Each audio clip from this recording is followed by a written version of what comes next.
back to a brand new episode. I'm building a casino in Minecraft. Today we're going to be working again on the Blackjack. Well, not working, showing how it works. And today we are going to be looking at the display, the player switcher, and the start game command. Because it's all right here. This orange is the start game, this red is the player switcher. As you saw me in the two previous videos, this red line determines who's playing and who the card goes to, as you saw it go there, and put up for the binary counter. Like if player 1 is playing, this line will remain on, and allowing this binary encoder or decoder slime block to be pushed up and the ace to be pushed down if an ace gets called. So yeah, we're going to explore how that works. This pink mess up here, which is the display line, and the orange line, which is the start command. When you throw your diamonds into each one of these cauldrons, the diamonds get sent to the player switcher saying this player is active. That's why I liked having the idea of player 1 and player 4 playing, while player 2 and player 3 were not playing. So like, just depending on where you wanted to stand. So I needed a system that would only include those who threw diamonds into a specific cauldron. These magenta lines here determine whether or not you've thrown diamonds into a specific cauldron. So right here, right above that hopper is the player 4 cauldron, and it goes through these hoppers and into this item filter right here to make sure that it is diamonds that they're throwing in. And if it's not diamonds, it's just going to continue and get sent into this dropper, which gets sent into the trash, which is right here, as you can see. But if you throw in a diamond and it accepts the diamond, it's going to flow through here into this chest right here where the diamonds are going to stay until the win or lose command. And then there's this circuit right here. Let's say you throw 4 diamonds in here and it's going through this item filter. This torch is going to remain off for the entire duration that those 4 items are flowing through. While that is off, this is going to turn off this repeater, which is locking this hopper, which is full of diamonds, and that goes over to the bank. So it'll stay off while the 4 items are flowing through here, so that means 4 items will flow through here, and they'll all end up at this chest down here, so you will have 8 diamonds instead of the 4 that you had already put in. And then you will have the win-lose command right here. We'll go into that into a later episode. Just like this circuit right here, there's going to be a redstone pulse that comes over to this piece of redstone dust if there's a item that flows through, which turns on this repeater. Obviously, that's how the filter works, but that means that I can have a dropper right here facing this hopper with an item in it that'll shoot out into this hopper, like the switches that I've been showing you a lot of recently, and it'll turn on this comparator right here. And this comparator says whoever threw a diamond into this specific cauldron is playing, which will send a signal to this repeater and up to these 2 pistons.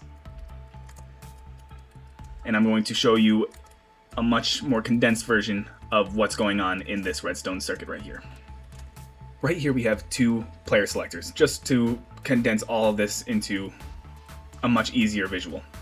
So we have player 1 and player 2, and the 2 pistons that I showed you at the end of the magenta lines.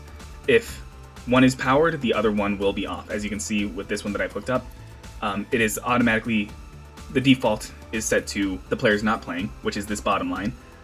As you can see, both of these players are currently not playing, and the top line, which is saying the player is playing, or this cauldron or spot is playing. So right here we have that switch that I showed you at the magenta line, and once I press it, it'll turn on this, swapping this piston saying the player's not playing to the player is playing from the pulse that was sent from the item filter. And then if player 2 were to do the same thing, these would be swapped just like before, but I decided not to build it again. So once there is a signal that comes in through the start line or from the dealer line saying, all right, it's time for player 1 to truly start again, we'll dive into that more with the orange line. There's going to be a pulse through here, which since player 1 is playing, this is pulled out, it powered this piston, powered this line, and then sent into this item switch that can only be turned off if it receives another pulse. So now, if I were to continue this line, you would see that player 1 is playing. And then, like I showed you with the green lines, which is the stay or bust command if the green line is powered at all, you see that this piston is down saying player 1 is currently playing, and player 2 is not currently playing, so this connection can't go through, but this one can because player 1 is playing. So it'll go through here, turning off this torch, turning on this torch for a second, and then giving this a second power, turning off player 1. And then it gets sent through here to the player 2, and as we showed that player 2 is not playing, so it just went straight through, and the circuit's done. Now let's say player 2 is playing, then once this button gets sent, player 1 is active, and then it's going to switch to player 2, who is now active. And then once this is done, just like before, it'll go to player 3, player 4, or whoever's playing. And the beauty of this is, let's say I press the reset signal here, saying player 1 is no longer playing. They switch back, and it's just straight to player 2 is playing. And then once it receives a pulse, that's off. So that is the entire red system, or the entire red line figured out. And as you can see, that is what I've shown in the previous episodes, where this is basically a bus saying, hey, turn on this player, turn on this player, turn on this player, or unlock this hopper in the case of the blue line that we showed in the previous episode, saying, have the card go to this person. Alright, next up I wanted to show you the display. This is the pink line right behind here, and as you can see, nothing's happening. Off camera, I decided to just turn on player 2, 3, and 4, just to set those up, but I wanted to show you what would happen if there's an update to any one of the players. So as you see, all the pistons are extended to the ready position for 2, 3, 4, but not player 1.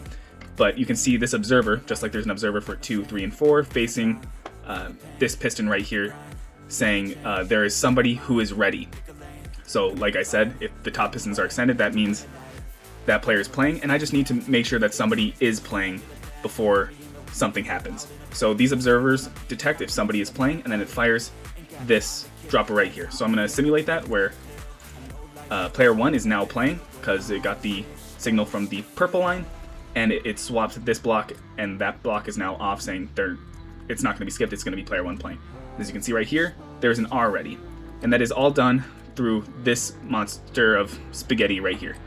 It actually is a little bit more intuitive. A lot of people have seen 7-segment displays, but I also wanted some corners in some areas, just so that the R didn't look like an A and the dealer didn't look like a 0 like it did in the previous version right there.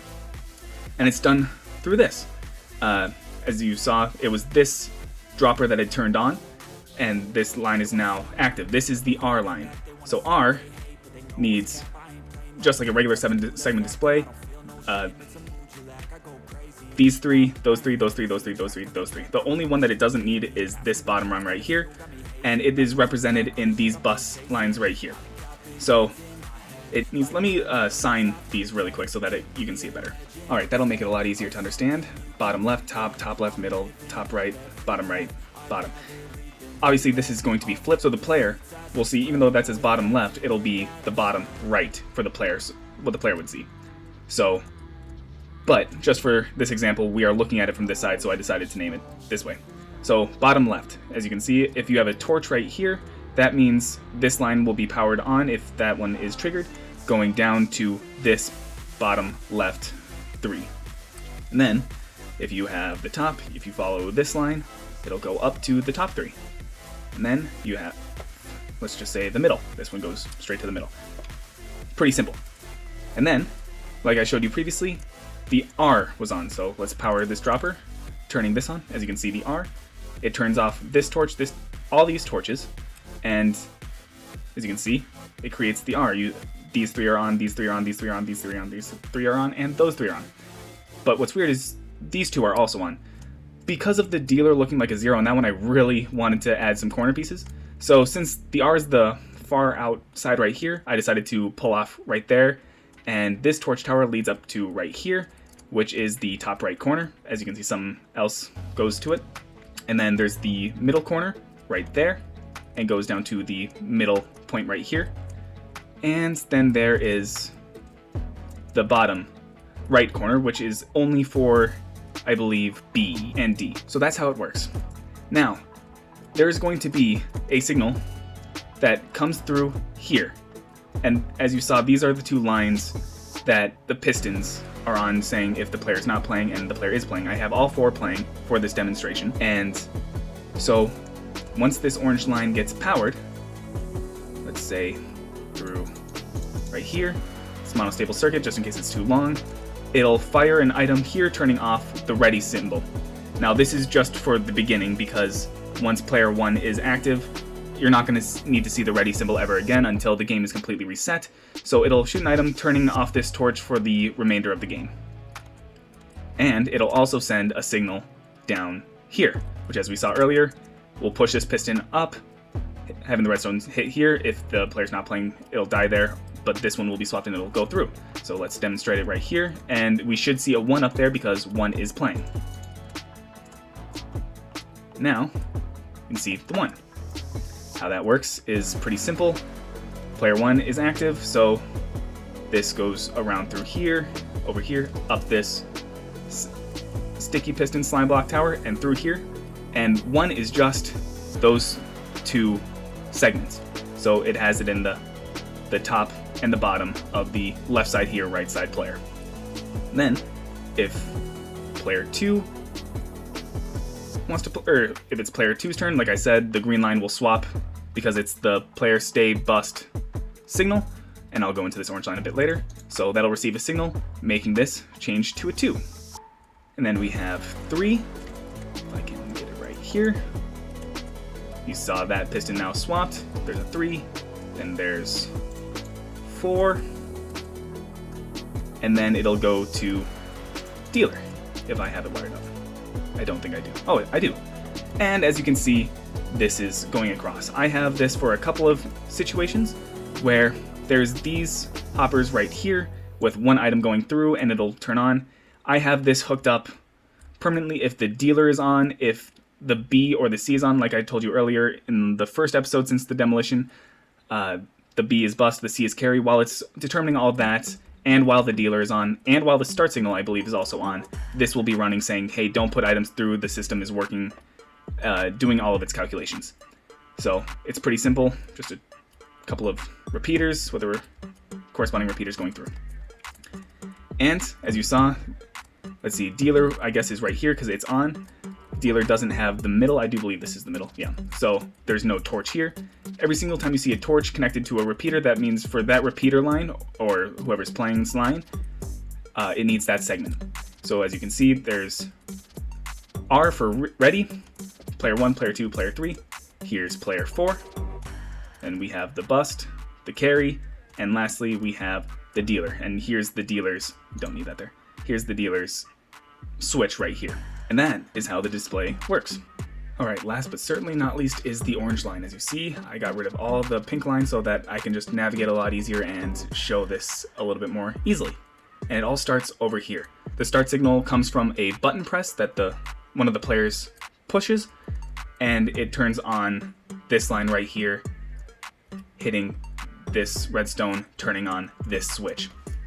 Now, the reason I left this pink right here is to show you that once this switch is activated, it turns on this line right here and turns on the buffer signal. I'm not turning this on right now because what happens is completely automatic, and I want to explain how things are operating as it goes instead of you just watching it. I needed everything to be completely automatic just so that there's no human fault, because I've played with friends that push one too many buttons and do a couple of crazier things, so this is more of a safety system than anything else. So as you know, while the buffer's going on, that means do not press any buttons. So while the start is going on, it's saying, hey, just don't press anything. And then it pushes down these 2 pistons right here. Now, this is completely dependent on the dealer, and this is the feedback loop for each player getting their 2 cards. Then, as you can see, there's this observer right here. Once this line turns on, saying the start command is running, it'll update this observer, sending a pulse down here like I showed you earlier, turning off the R signal right there, and then sending a signal down to player 1 slot right here. So then it's going to run through, and then when it receives another signal, it'll go to player 2, player 3, player 4. But how do we navigate the shift between players after player 1's gotten their 2 cards, player 3's gotten their cards, etc.? That's these signals right here. So player 1 is active, so it sends a single pulse out. And since the start command will be down, maybe I just show that right here by going like that and here. Alright, now you can see it a bit better. Player 1 is active, so it sends a single pulse out and goes through here. This line right here goes up to this ledge right here and follows up to this purple line. And as I showed you before, the purple line is the call a card line. Now this line right here is the exact length for an item to be shot out of this dropper right here, sent through these hoppers, and sent down to right here. That is the exact length of time or right here, because this is a bit longer, let's just go with that example. That is the exact length of repeaters that it would take for an item to reach here after getting called.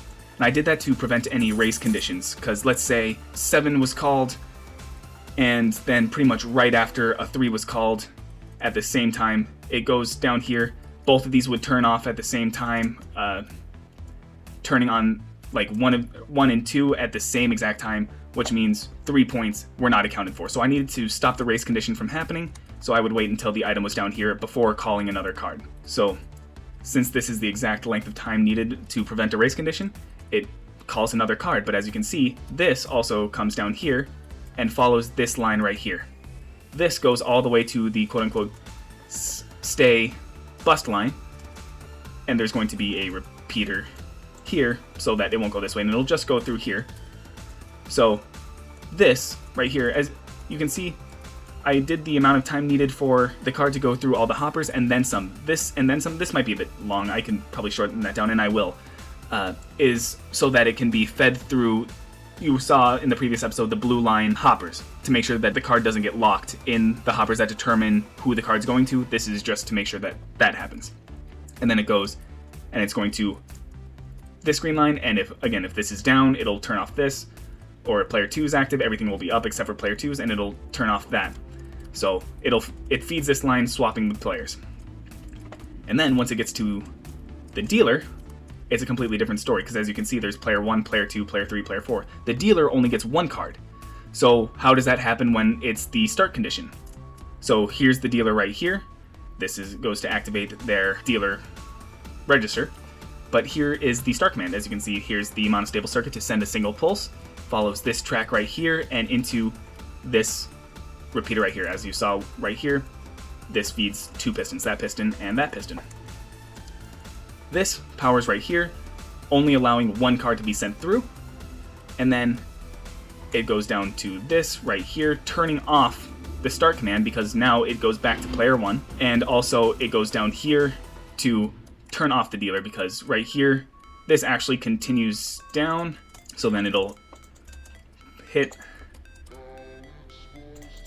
the dealer again, turning it off. So it goes through there, turning the dealer off, and then since the start signal has been turned off, all right, let's simulate this by having the dealer send a single pulse over here. It'll come up around up here, and it'll turn off this switch right here, which would update this observer again, sending it back down to player 1. And obviously this observer won't be updated again until the next start signal.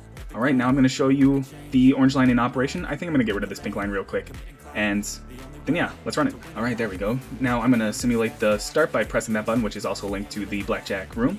As you remember, I have player 1, player 2, player 3, and player 4 all active. So it'll run through each one of those once this is called, and then automatically turn the other off once it's received 2 signals. Here we go. So it turned it on, sending a signal to this observer saying call start player 1. And then, as you saw, this monostable circuit sent a signal over here, and now you can see it's working its way back. Now player 2 is active, it sent 1 signal down here, second signal to call a card going through there, and now it's working its way back down here to go through player 3, and I will speed this up until the end of player 4. Now it's the dealer's turn. As you can see, it's turning off the start signal, it already called a card, and now it's waiting to go back to player 1. It turned off the dealer, player 1 is now active. As you can see, dealer is no longer active because this signal down here got here before the end of that signal, so it turned off the dealer, sent a signal down to start it over again. Now, this cannot be turned back on until the start signal gets hit again. And that is how the players are selected, how the system knows which player is active, the start command, and the display all work. So I hope you found this interesting, and I hope to see you next time. Thanks for watching. Please like, share, and subscribe.